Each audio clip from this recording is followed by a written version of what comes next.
Doesn't matter. You can email me. You can call me, whatever. I got the web on this thing. I got everything. It's sweet. I got to go. We're live on the web. The whole world. Bye. You're watching the world's largest small business summit online. So glad you're able to take some time out of your busy day to join us for small business inspiration. We've got information, and it's about to become overloaded because she's got all the answers. She's been rescuing our businesses for the last few decades and the last few days, and now she's back again to help us with our finances, the dollars. Joining us again is our entrepreneurial expert and the Swami. That's what we called her yesterday. Rieva Lesonsky. Hi. Hi, Chris. Thanks for being back. Great to be So here. many questions, so many things coming in, and I want to jump right into the cutting edge of technology here. My Windows Mobile smartphone from AT&T. That's the cha-ching part right there. Email just coming in. I love this. I sell luxury goods, jewelry, and I've seen sales declining. If we're headed for a recession, a lot of experts say we are, what are the best ways to prepare, and how can I get through it okay? Well, you know, you have to prepare now, and a lot of experts say we're already there. One of the things I just saw this week is that the luxury segment is not as impacted as the rest of the world. They can afford the $4 gallon of gasoline that's coming, but you do have to prepare now. So one, you have to go back to your best customers. Okay. Go to them now and say, you know what, I'm having a private sale. You kind of have to juice it up, make it kind of sexy. Having a private sale, I know you're a happy customer. You know, do you want to buy something else? And then you might think about branching out, maybe having a jewelry party, a way to have the customers bring in their friends, and so you can hit more people at one time and perhaps sell more. Okay. Now, we're hearing from all sorts of folks. I got the email on my phone there, and we actually got an email from folks just saying hi from all over the world. Watching from Mississippi and learning great tips and getting good information. Thank you, Microsoft, for thinking of us small business owners. That's from great. PJ Weatherspoon in Mississippi, which I want to ask you to spell, but it's two of everything, for the record. I learned that in school. All right, PJ, so very cool. We actually have somebody on the phone. Marshall. Marshall, are you there? Yes, I am. Hello. You got a question for Rieva? Yeah, I'm trying, as a small business owner, how to figure out how to work with the SBA or find additional funding for small businesses.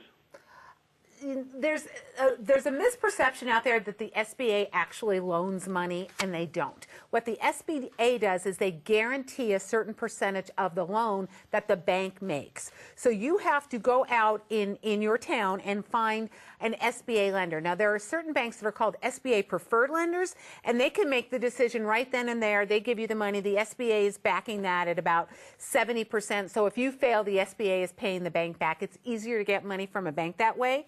So go online to SBA.gov, and in their financing section, you'll be able to find a list of SBA preferred lenders, and just go there and say, you know, this is what I'm looking for.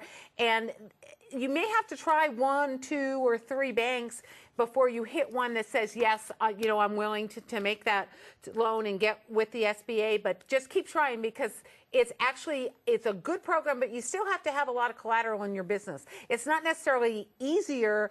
They're not financing like high-risk businesses. It's just that they're backing up the bank.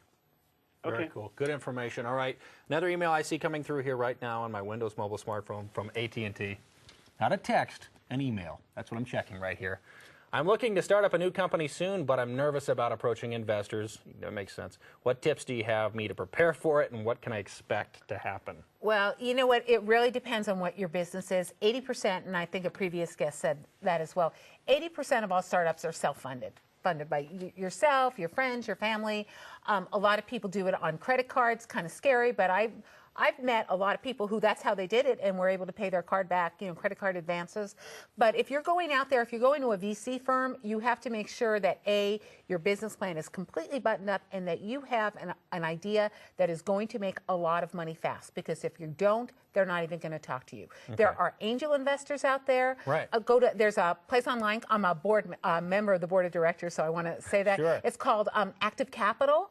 So if you go out there, they kind of hook up an entrepreneur who's looking for money with an angel investor. An angel is not a VC.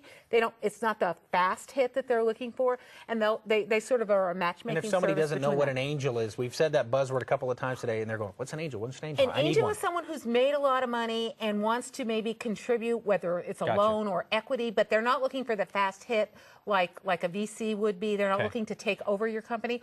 Or there's a place online called iBank. If you go there, they have a lot of options of like you say, this is what I want, and they'll like send a ping out to their network of banks, and then you'll get it back from the bank. Oh yeah, I'm interested in talking to you.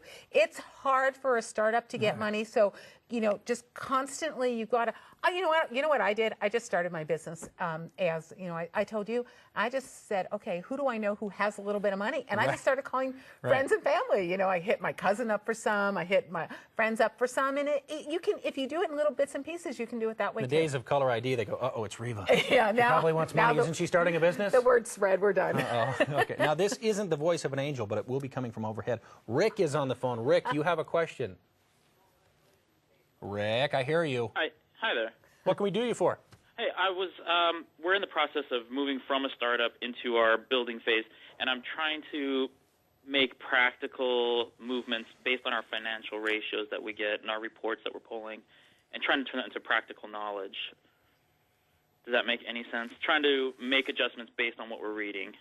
You mean you're looking at your financial statements and adjusting your business as you go forward? Well, how to turn that into practical movements. Do you have an accountant? We do. We just started working with one, yes. Okay, a lot of people don't realize this. When you hire an accountant as a small business, you should expect more than just numbers spit back at you, because if it's just numbers, you can get some software and it does just as good a job as an outside accountant. You need to get an accountant who's going to give you advice, who's going to say to you, hey, Rick, you know what, this means you're running maybe too much inventory. You need to cut back. Or you know what, Rick, you're cutting it too close. Maybe you need to order up more, and I don't know what kind of business you're in. Or you know what, there's not enough cash flow coming in. I think your prices are too cheap. You need an accountant who's actually an advisor.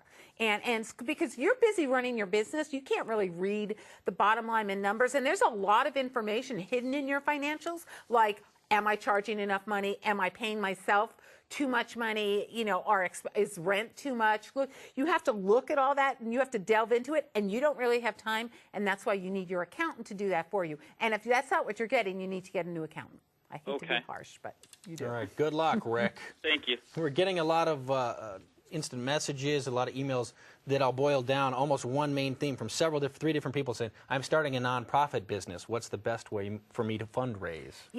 That's a new thing these days, and there's two big keys in nonprofit. One, being a nonprofit opens you up to money that if you are a for-profit business, you can't get. There's grants that are available to you, but you have to make sure that you have filed the proper paperwork with the IRS. There's 501c3s and all these numbers and letters combinations. So make sure that you've done the right one, and then you can go out, and sometimes people will give you money because for them it's tax deductible. Again, you've got to check that with an accountant who really knows their stuff. A lot of people who are starting nonprofits, though, there's a new thing that they call social entrepreneurship, and that has two interpretations. But the one in this case is they start a business, a for-profit business, and take the money that they make in that for-profit business, because it's easier to set up, and feed it to their nonprofit.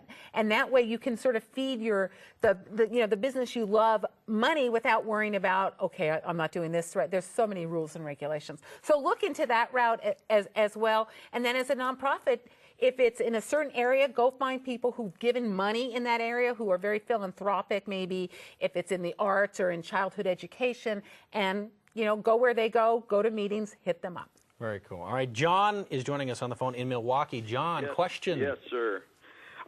It's hard to boil this one down. I'm spinning off a business from my web development company, and it's website marketing. And the thing is about pricing. How do you price it? Because if I look at my competitors, and they're awfully high, and do you price it high so you look like a Mercedes, out of there? It's all about ranking on, I won't say the G word, MSN, let's say, when people search. And, it's a very lucrative market. It's like $10 billion in the next year or so. What do I do? How do I start this out? I'm already getting clients that I'm getting clients already. I don't even know. I got an appointment, and I don't know what to tell the guy. I'm a big believer in if you're starting up in something, never come in at the highest price, but also never come in at the lowest. I like to, there's a simple thing you can do is just take a sheet of paper and write down your competitors and what their prices are top to bottom, and sort of come somewhere in the middle. Let's say you had 9, so you come in, or 10. Come in at number 5 at where they are, and then bump up 1. So you're above the average cost, and come in there. You might be a little low, but when you go to your customers, say, this is my charter rate, and this is only going to be good for 6 months. And then 6 months from now, when you get new customers, you can go straight to the top as long as you've got sort of a reputation behind you, and then you can bring your existing customers slowly up to that because, you've got that charter rate, and you want to kind of thank them for being early on. Don't come in low, don't come in high, come in a little bit above the middle. John, good luck. Okay, thanks a lot. Say hi to all of Milwaukee for us, personally. Have a beer for us. I think. Now, speaking of pricing and all of that, everybody's looking for a deal. Your startup. How do we avoid being cheap? Because the saying is, you get what you pay for. You do get what you pay for, and you have to be really careful. Especially in times like this, people tend to panic and say, I'm going to buy the cheapest thing out there. Right. The problem with that is it's going to break, or it's not adequate enough. You can buy the cheapest computer, and a few months from now, you need more than what you've got. Look for value. It's different when you look for value than when you look for a bargain. So look for, what am I getting for my money? And if you pay a little more, but you're getting more, well then, if you look at the long term of it, you're in better shape. So never, never, never go bottom line. And that's like what I just said to John. People tend to look at that and go, okay, it can't be very good. It's not going to work. Come in and get what you need. Always look at what you need and buy a little bit more than you need, because if you're growing, you're going to need that pretty soon. Speaking of growing, just got another buzz here on the phone. Let me go backward. The current state of the economy is on everyone's mind. What advice do you have for small businesses looking to expand in these uncertain times? In our final minute. This is a great question. Don't hesitate. Most people sit there and go, ooh, times are bad, and they pull back. So if you go out there, spend a little more money in marketing that you plan to, because you'll be the loud voice in a vacuum. And so you're going to get attention because everybody else is hesitating. Bad economy, I'm not going to spend money. People aren't doing things. Make a little noise. People will notice you and come flooding to your doors. And then when the economy gets better, as it will, you'll have a head start on everybody else. She's laid the foundation. We're out of excuses. Thank you, Rieva, for rescuing us once again. For more information on this, please log on to sbsummit.com/guests. Look at all of this. This is all for you. The buzz you've generated. We all need help.